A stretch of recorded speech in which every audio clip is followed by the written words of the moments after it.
Have you ever wondered about the origin story behind disruptive technologies? Things that today we take for granted, but maybe were novel once back in the day?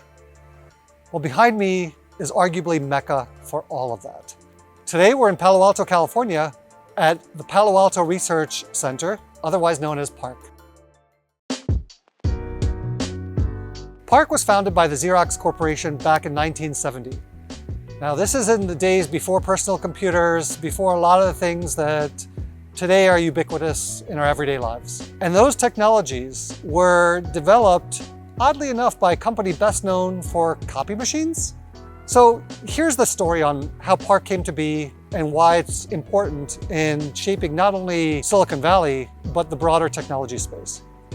What Xerox Corporation did was very novel. They had their bread and butter core offerings, but they also wanted to have sort of a side hustle, if you will. It's a company that they thought of as an incubator or as a skunk works, where they could send some of their most brilliant engineers to innovate, to develop new technologies, and just kind of see where that took them. And that really is the impetus for creating the PARC Center here.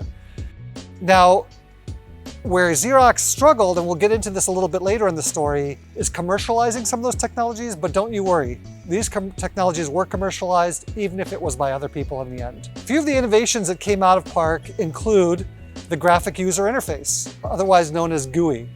This is the system of icons that we use when we're interacting with our computers. Another innovation was the beginning of Ethernet. The laser printer came from here, as did the virtual desktop.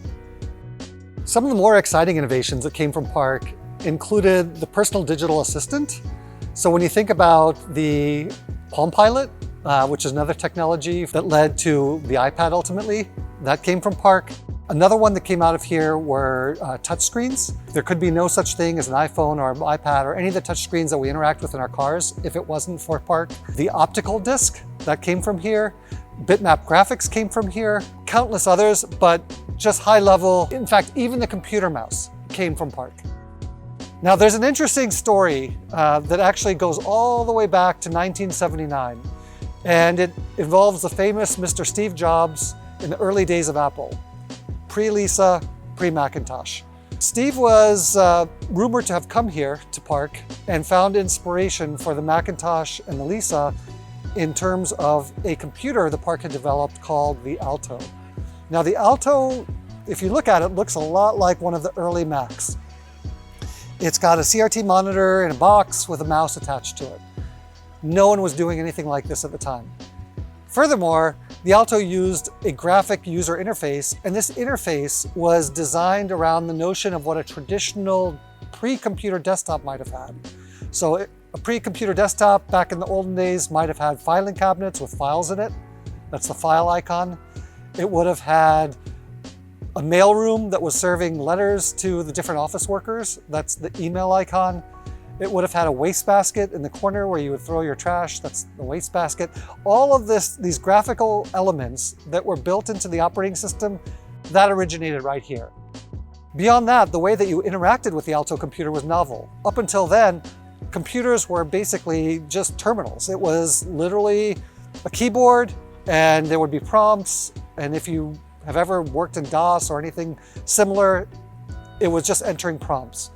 But now you actually had a handheld device that you could point to different icons and select them. And that's how you interacted with the computer.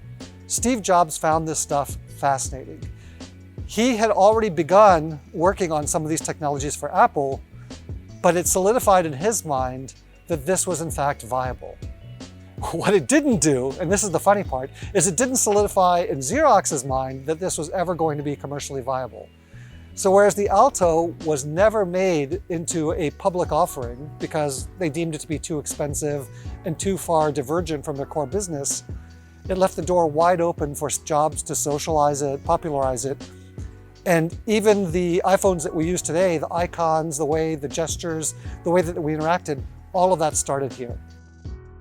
Now you might ask, how did this come to pass? Why was Steve Jobs able to walk right in and steal these ideas? And the story is a little bit more nuanced than the popular lore will have you believe. Although Steve had an MO, he was known for coming into companies and liberally borrowing or finding inspiration from the things they developed. That's maybe not what happened here. What happened here is that Xerox actually had a separate arm, which was an equity fund, and that funded both PARC and Apple at the same time. So there was more of a synergistic relationship than most people realize. Not only that, but because a lot of the engineers were getting frustrated who worked at PARC to see their ideas never really become commercially viable, many of them left to go work for companies like Apple, where they actually could have a role in commercializing this technology. PARC has, over the years, morphed and changed. In 2002, Xerox had spun it off as its own subsidiary.